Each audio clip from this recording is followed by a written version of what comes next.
ರಾಗಿ ದೋಸೆ ಮಾಡೋದಕ್ಕೆ ಉದ್ದಿನಬೇಳೆ, ಹೆಸರುಬೇಳೆ, ಕಡಲೆಬೇಳೆ ಇಷ್ಟು ನೆನೆಸ್ಕೋಬೇಕು. ಬೆಳಗ್ಗೆ ನೆನೆಸ್ಕೊಬಿಟ್ಟು ರಾತ್ರಿ ರುಬ್ಕೋಬೇಕು. ಇದೆಲ್ಲ ನುಣ್ಣಗೆ ಉದ್ದಿನಬೇಳೆ, ಕಡಲೆಬೇಳೆ, ಮೆಂತ್ಯ ಇಷ್ಟು ಹಾಕೊಂಡು ರುಬ್ಕೊಂಡಿರೋದಿದು. ಇದಕ್ಕೆ ರಾಗಿ ಹಿಟ್ಟು ಹಾಕ್ಕೊಂಡು ಮಿಕ್ಸ್ ಮಾಡ್ಕೊಳ್ಳೋಣ. ದೋಸೆ ಹಿಟ್ಟಿನ ಇದಕ್ಕೆ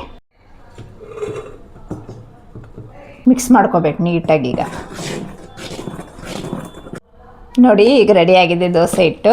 ನೋಡಿ, ನಮಗೆ ಎಷ್ಟು ತೆಳ್ಳಗೆ ಬೇಕಾದ್ರೂ ಮಾಡ್ಕೊಬೋದು. ಇದು ಇವಾಗಲೇ ಹಾಕೋದ ರಾಗಿ ಹಿಟ್ಟು ಅಂದರೆ ದೋಸೆ ಚೆನ್ನಾಗಿ ಬರುತ್ತೆ. ಬೆಳಗ್ಗೆ ಹಾಕೋಕೆ ಹೋದರೆ ಆಗ ಹಸಿಟ್ಟು ಥರ ಕಾಣಿಸುತ್ತೆ. ಅದಕ್ಕೆ ಇವಾಗಲೇ ಹಾಕಿಟ್ರೆ ಓವರ್ನೈಟು ಚೆನ್ನಾಗಿ ಬರುತ್ತೆ ದೋಸೆ. ನೋಡಿ, ರಾಗಿ ದೋಸೆಗೆ ರೆಡಿಯಾಗಿದೆ. ಈಗ ದೋಸೆ ಹಾಕ್ಕೊಳ್ಳೋಣ. ಚಿಕ್ಕದಾಗಿ ಬಾಕ್ಸ್ಗೆ, ಇದು ಮಕ್ಕಳಿಗೆ ಟಿಫನ್ ಬಾಕ್ಸ್ ಕೊಡೋದ್ರಿಂದ ಚಿಕ್ಕದಾಗಿ ಹಾಕ್ಕೋತೀನಿ. ಒಂಚೂರು ತುಪ್ಪ,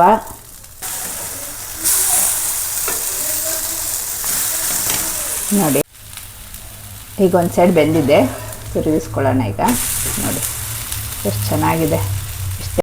ನೋಡಿ, ರೆಡಿ ರಾಗಿ ದೋಸೆ.